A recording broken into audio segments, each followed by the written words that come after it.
चिट्ठी न कोई संदेश, जाने वो कौन सा देश जहाँ तुम चले गए।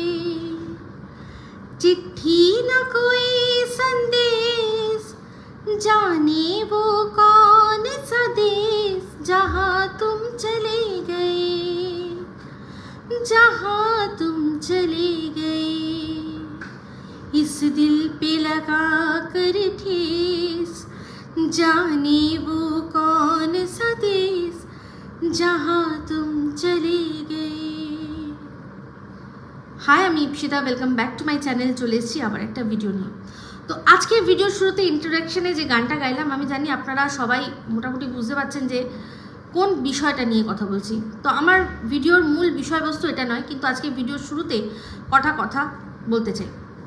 তো aryan.rumpa এই চ্যানেল থেকে সম্প্রতি আমাদের কাছে একটা দুঃসংবাদ এসে পৌঁছায় যে এই আরিয়ান সে নেই, সে না ফেরার দেশে চলে গেছে, তারাদের দেশে অ্যাক্সিডেন্টের মাধ্যমে। তো সেটা নিয়ে যখন তার যে ওয়াইফ রুম্পা যখন এটা আমাদের সবাইকে জানায়, সবাই খুব শকড হয়েছে। তো সবাই ভিডিও করেছে, আমি করিনি, আমি পারছিলাম না, আমি পারি না।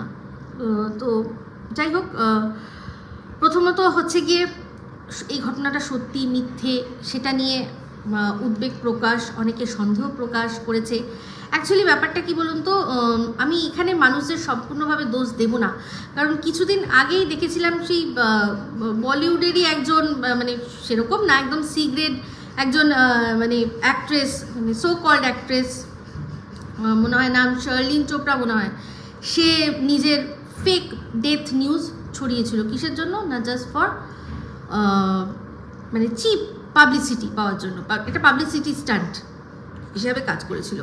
তো সেই জন্য মানুষ এইসব দেখতে দেখতে, শার্লিন চোপড়া না, সরি আমি ভুল বললাম, ওটা মনে হয় পুনাম পান্ডে হবে, পুনাম পান্ডে করেছিল নিজের ফেক ডেথ নিউজ। তো যাই হোক, সে এরকম মানুষ দেখতে দেখতে না এমন একটা জায়গায় সোশ্যাল মিডিয়ায় এসে পৌঁছেছে, তো সব মানে তাদের মনে সন্দেহ হওয়াটা কোনো মানে কথাই নয়। তো তাদের মনে সন্দেহ আসাটা, তাদেরকেও পুরোপুরি দোষ দেওয়া যাচ্ছে না। তো যাই হোক, সেরকমভাবে সব অনেকেই উদ্বেগ আর অনেকে সন্দেহ প্রকাশ করছিল। তো এটা নিয়ে সবাই ভিডিও করেছে। তো আমি যতদূর দেখে বুঝলাম যে সবাই মোটামুটি পজিটিভ ভিডিওই করেছে, কিন্তু আমাদের ওয়াইটিতে একজন আছে যে কিনা সবসময় স্রোতের বিপরীতে চলতে পছন্দ করে, মনে করে যে সেই স্রোতের বিপরীতে চলে সে নিজেকে ভীষণ ইউনিক দেখাবে। তো সেই ইউনিক দেখাতে গিয়ে মানে সমস্ত রকমের সমস্ত বাধা কখন যে ভেঙে দেয় নিজেও জানে না। তো হ্যাঁ, সে বিভিন্ন জায়গা থেকে বিভিন্ন পুরনো তথ্য নিয়ে বলেছে যে এটা সম্পূর্ণ নাটক, এরকম কোনো ঘটনা ঘটেইনি। তো আজকে আমি দেখলাম রুম্পা একটা লাইভ করেছে, করে ওকে যা দেখলাম, ওর যা অবস্থা, যা মানসিক পরিস্থিতি, ও ঘটনা যেভাবে বিবরণ দিল, সেক্ষেত্রে মনে হয় না একটা মানুষ এতটা ফেক করতে পারে। তো এবার হচ্ছে গিয়ে প্রত্যেকটা পরিবার, প্রত্যেকটা মানুষেরই কিন্তু তাদের কিছুটা গোপনীয়তা রক্ষা করার অধিকার রয়েছে। সোশ্যাল মিডিয়ায় আছে বলে তার পুরো মানে সে সত্যি মারা গেছে তার জন্য তার ডেড বডি দেখানো, আমার মনে হয় এটা কোনো রকমভাবে কেউ দাবি করাটা উচিত না, প্রচণ্ডভাবে অনৈতিক আর অমানবিক। তো একজন যে সদ্য হঠাৎ করে অ্যাক্সিডেন্ট তো মানুষকে বলে কয়ে হয় না, হঠাৎ করেই হয়। তো ওরা একবার জ্যোতিষকে দেখিয়েছিলেন, তিনি একটা এরকম বলেওছেন যে এরকম হতে পারে, এরকম একটা হতে পারে। তো তার প্রতিকারও ওরা করেছিল, কিন্তু ওই যে বলে না, হনিকো কন টাল सकता है। তো হনিকো টাল না, মানে সম্পূর্ণভাবে অস্বীকার করা যায় না, যেটা ভবিতব্য যেটা হবে আমরা তার প্রতিকার করার চেষ্টা করতে পারি। তো সেই প্রতিকার ও করেছে, কিন্তু হয়তো যথাযোগ্য হয়নি। তো সেই নিয়তির জন্য আজকে কালের গর্ভে এই ছেলেটিকে চলে যেতে হয়েছে। তো সেই জন্য আমার মানে ওটা ভেবেই আমার এমন হচ্ছিল না, আমি ভিডিও সত্যি করতে পারছিলাম না। মানে আমার চিনি না, প্রথম দেখেছি, কিন্তু তাতেও আমার আমি পারছিলাম না। তো যাই হোক, এখন যেহেতু এই ভিডিও মানে এই যে আমাদের এখানকার যে অসভ্য, যে যাকে দালাল বলে আমরা চিনি, ঘোড়ামুখী, সে দেখছি যে ও তো সবসময়ই মানুষের মানে মাংসের খোঁজে থাকে, সেই জন্য ও একটা খুব সুন্দর নাম পেয়েছে। কিন্তু ওয়াইটিতে দারুণ একটা নাম পেয়েছে, যার মানে রক্ত দেখলে যার লালা ঝরে, যে মাংস দেখলে মানে লোভীর মতো দৌড়ে যায়, এরকম জানেন তো কারা হয়। তো সেরকম ও তো সত্যি তাই। তো সদ্য একটা তাজা ডেড বডি পেয়েছে, সেই তাজা ডেড বডি থেকে ও তাজা মাংস রক্ত খুবলে খাওয়ার কি এত ভালো একটা সুযোগ ছেড়ে দেবে? ছাড়েনি, তো সে থাবা বসিয়েছে।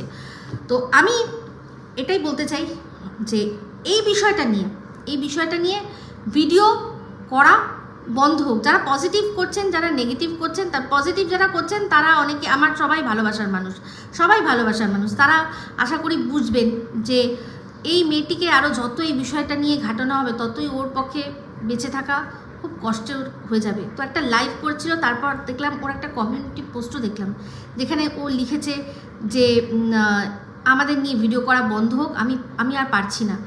তো এমনিতে জানেন এই দালাল ওর পাস্ট তুলে নিয়ে এসে এখন বলছে ও কেমন স্ত্রী, ও কেমন মা, এই সমস্ত কিছু। মানে এই মেয়েটির এরকম একটা আকস্মিক ঘটনা, সেটাকে সামলাতে পারলো না, তার মধ্যেই ওর সম্পর্কে এই ধরনের কথা ওকে শুনতে হচ্ছে।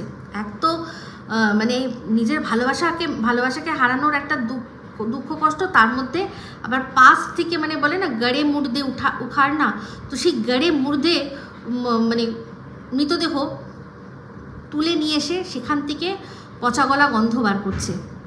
তো অবশ্যই মেয়েটির পক্ষে এটা একেবারেই ভালো না, কারণ ওর যা এখন মেন্টাল স্ট্যাটাস, ওর যা অবস্থা, সেক্ষেত্রে এরকমভাবে যদি চলতে থাকে ওর মনের ওপর তার চাপ পড়বে।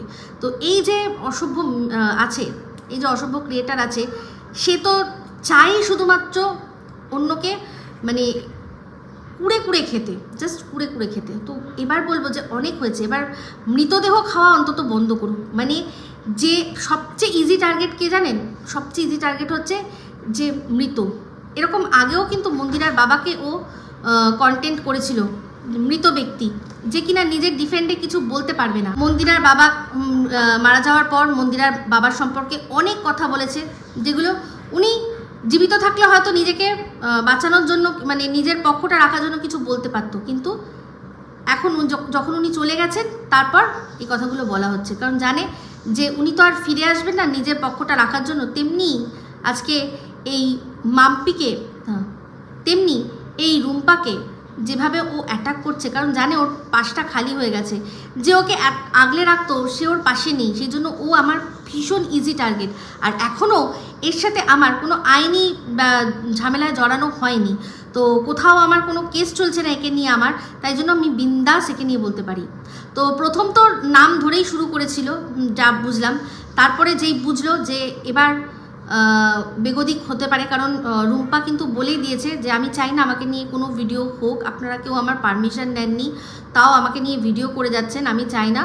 তো আরিয়ান পছন্দ করতো না আমাদের নিয়ে কোনো কথা হোক, এরকম করেও একটা লিখেছে। তো ব্যাপারটা হচ্ছে গিয়ে ওর তো মানে আরিয়ান চলে গেছে, এটা তো সত্যি কথা, এটা একেবারে সত্যি কথা। তো ও মানে যাদের এটা ধারণা ছিল যে ওর হাজব্যান্ড হয়তো বেঁচে আছে কিন্তু এরা নাটক করছে, তারা আশা করি ওর কাছ থেকে উত্তর পেয়ে গেছেন। তাহলে এবার ওকে একা ছেড়ে দেওয়া যায় নাকি? তো ও স্টেবল হোক।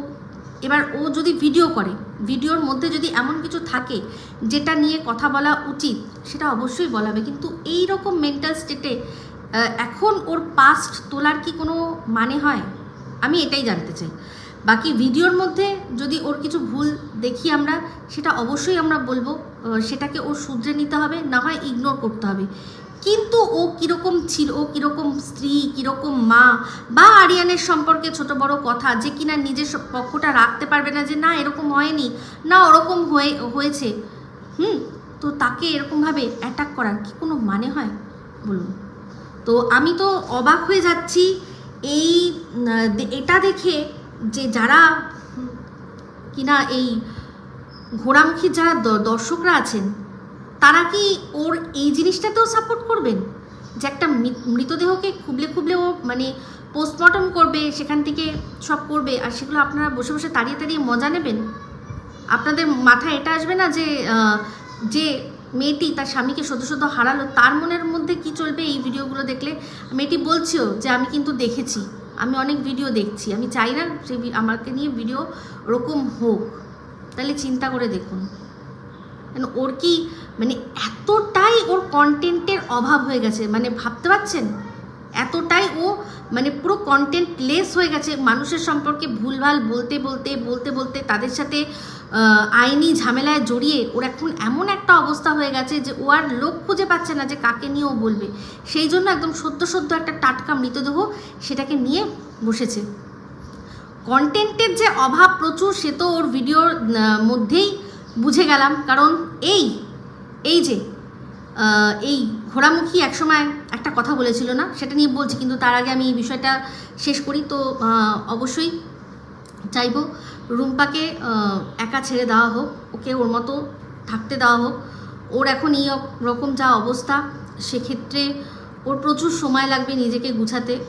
আর সবার আগে বিশ্বাস করতে যে যেটা ও এখন বলছে সেটা অ্যাকচুয়ালি ওর সাথে ঘটেছে, সেটা ওর ভাবতে বিশ্বাস করতেই অনেক সময় লেগে যাবে। কারণ ও যেভাবে আজকে বলছিল লাইভের মধ্যে যে আমাকে বলেছে যে ঠিক আছে তুই খিচুড়ি বানা, আমি এসে দাবিয়ে খাবো, এইরকম বলেছে। সে একটা কোনো ওয়ার্ড ওকে না বলে শেষ যে সময়টুকু যাচ্ছিল সেই সময়টুকু না তাকে কাছে পেয়ে যে চলে তাকে যেতে হয়েছে না, তো সেই জন্য ও এখনও হয়তো বিশ্বাস করতে পারছে না, হয়তো ভাবছে যে আবার চলে আসবে, হয়তো আসবে এরকম। তো যাই হোক, এটাই বলবো। তো এই টপিকটা থেকে বেরোনোর আগে আরিয়ানের আত্মার শান্তি কামনা করি, যেখানেই থাক ও ভালো থাক, এটাই বলবো। আর রুম্পাকে বলবো যে জীবনটা অনেক বড়, তোমার সন্তান রয়েছে শুনলাম, তো সেক্ষেত্রে তুমি যত তাড়াতাড়ি পারো তো সেক্ষেত্রে তুমি যত তাড়াতাড়ি পারো চেষ্টা করো নিজেকে সামলাতে। ভালো থাকার কথা উপদেশ আমি মানে বলবো না, বলতে পারবো না, শুধু বলবো যে নিজেকে সামলাও, ব্যাস, আর কিচ্ছু না। তো চলে আসি এবার এই যে কন্টেন্টলেস মহিলা একটা যে দালাল, সে তো এখন কারোর দালালি করার আর কোনো অধিকার ওর নেই, কারোর দালালি, মানে ওয়াইটির কথা বলছি, ওয়াইটিতে ওকে কেউ আর দালাল রাখবে না। সেই জন্য এখন অভিনব পন্থা খুঁজেছে দালালি করার। কি বলুন তো, ও এখন উকিল ধরিয়ে দিচ্ছে মানুষকে, আর সেখান থেকে 2% দালালি নেবে।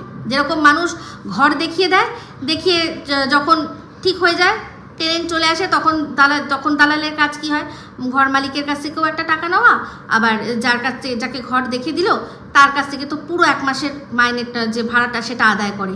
তো এ এখন এই জিনিসটা করছে।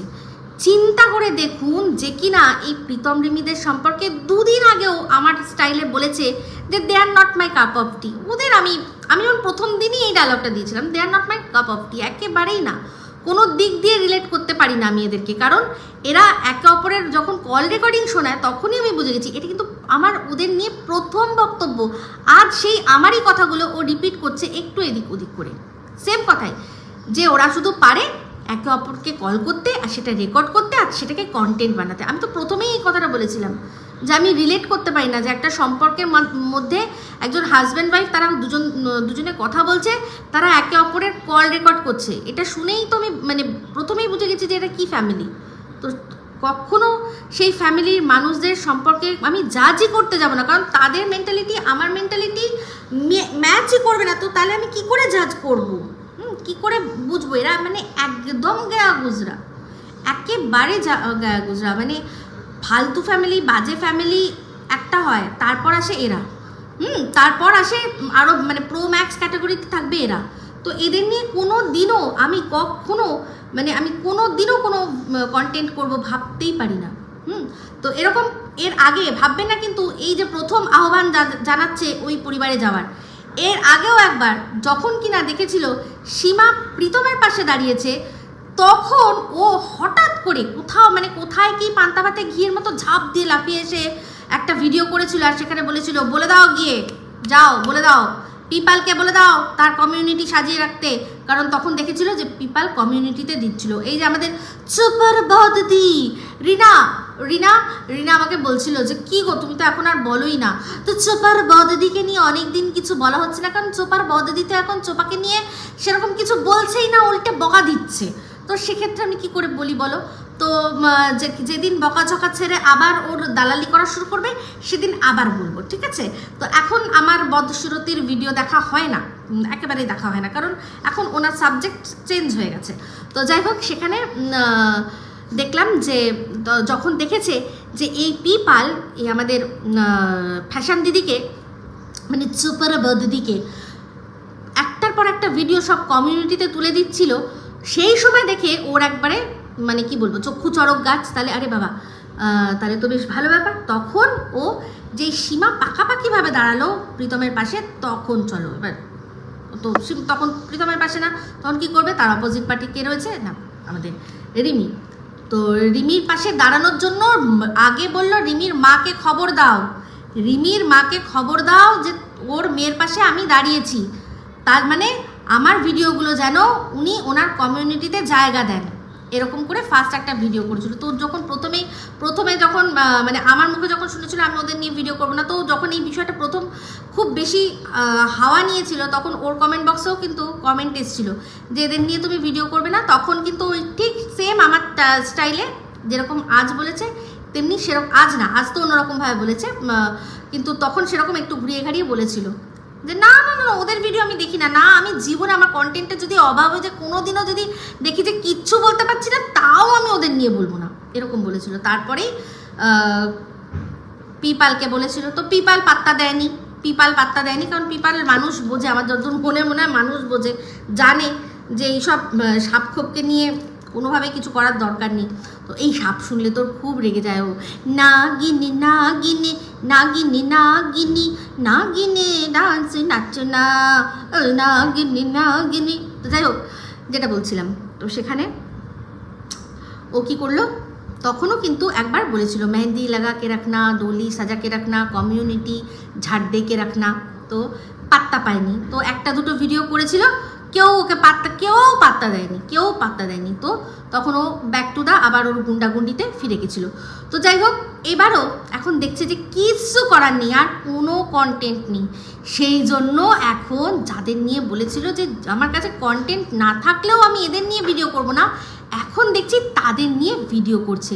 কি না বলছে, প্রীতমকে সরাসরি বলছে যে আমার সাথে যোগাযোগ করো, কারণ আমার লিগ্যাল টিম আছে, তারা হেল্প করবে। মানে এই উকিলের সাথে প্রীতমের যোগাযোগ করিয়ে দিয়ে উকিল যে ফিসটা নেবে সেখান থেকে ওর 2% থাকবে, মানে বলেই দেবে তুমি একটু ওভার মানি করো, তুমি একটু বেশি করে নিও, আর সেখান থেকে আমাকে এখানে দিয়ে দিও, বুঝলে? তো এইরকম কেস করছে, মানে দালাল, মানে এবার আক্ষরিক অর্থে দালাল হয়ে গেছে, আক্ষরিক অর্থে।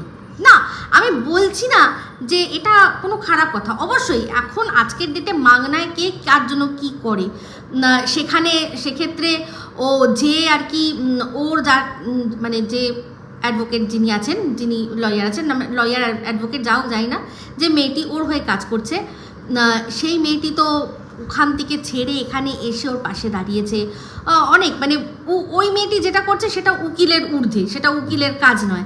তো সেখান থেকে যদি যে হ্যাঁ ভালো মাল্লুয়াদার মাল আছে গো, তোমার কাছে পাঠিয়ে দেবো, তুমি কিন্তু আমারটা রেখো, হ্যাঁ, তারপর আমরা আবার সেই একসাথে বিরিয়ানি খাবো, হ্যাঁ ঠিক আছে। তো এইরকম হচ্ছে গিয়ে ব্যাপার, আমার যা মনে হচ্ছে, অনুমান করে বললাম। তো যাই হোক, অনেক তো হাঁক ডাক দিল, এবার দেখি এই প্রীতমকে ছোট বান্টু করে কানের মাথা খেয়ে নিয়েছিল একবার। ওই ছোট বান্টুর সম্পর্কে আমি কোনো কথা বলতে পারি, ওই ছোট বান্টুর সম্পর্কে এখন আমি কোনো কথা বলতে চাই না। যখন ওই সীমা ওর ভাই বলেছিল না, তখন ওকে ছোট বান্টু, আজকে ওই বান্টু ধরে ঝোলার জন্য কি ডাক দিচ্ছে, হায় রে হায়, কি অবস্থা কিচ্ছু বলার নেই। তো যাই হোক, এই ভিডিওটা আমি এই অবধি রাখছি। অবশ্যই এরপর একটা খুব ইম্পর্টেন্ট ভিডিও আসছে, সেটার ওপর চোখ রাখবেন, ঠিক আছে? তো এই ভিডিওটা ভালো লাগলে লাইক শেয়ার কমেন্ট করতে ভুলবেন না। যারা চ্যানেলটা সাবস্ক্রাইব করেননি তারা সাবস্ক্রাইব করে নেবেন। সবাই ভালো থাকবেন, সুস্থ থাকবেন, টাটা। আর যাওয়ার আগে সবশেষে একটাই কথা বলছি, একদম সরাসরি বলছি যে দালাল রুম্পার পেছনে লাগা বন্ধ কর। আজকে আমি দেখছি যে ওদের ওখানে মানে কমেন্টে একে কীরকমভাবে বলছে, আমি শুধু ভাবছি যে মানুষ পয়সা কামানোর থেকে যখন মনে করে যে মানে আমি শুধু ভাবছি এই দুদিন আগে গীতাদিকে বলছিল না যে গীতাদি নাকি ওকে মানে অভিশাপ দিয়েছে, গীতাদির কাছে ও অভিশাপ কুড়িয়েছে। গিয়ে দেখবেন ওই রুম্পার ওখানে যে কীরকমভাবে ওকে মানুষ অভিশাপ দিচ্ছে, যে ও বুঝবে না তোমাকে নিয়ে যে বাজে কথা বলছে সে বুঝবে না, তার তো সিঁথিতে সিঁদুরটা রয়েছে, যেদিন সিঁথিতে সিঁদুরটা মুছে যাবে সেই দিন বুঝবে। তার মানে বুঝতে পারছেন? তাহলে সেই মানুষগুলো তো ওকে চেনে না, তার সাথে তো মানে কোনো জাতি দুশ্মনীও নেই, কিচ্ছু নেই, তারা তো সবে নতুন সদ্য দেখছে। তাহলে একটা কন্টেন্ট করতে গিয়ে, দুটো রোজগার করতে গিয়ে কি হারে বদদুয়া কামাচ্ছে, কীভাবে অভিশাপ কুড়াচ্ছে ভাবতে পারবেন না। আমি বলবো ওর ভালোবাসার মানুষগুলোকে বলবো যে থামান, যদি সত্যি ভালোবাসেন ওকে থামান, পয়সাটাই সব কিছু নয়, এটা বোঝান। পয়সা দিয়ে কি হবে? এত পয়সা নিয়ে করবেটা কি? খাওয়ারও তো লোক নেই। তাহলে মানুষ আর কোথায় আশীর্বাদ কুড়াবে না, ও বসে বসে শুধু অভিশাপ কুড়াচ্ছে। তো যাই হোক, এটুকুই বললাম, আবার আসছি, চলুন টাটা।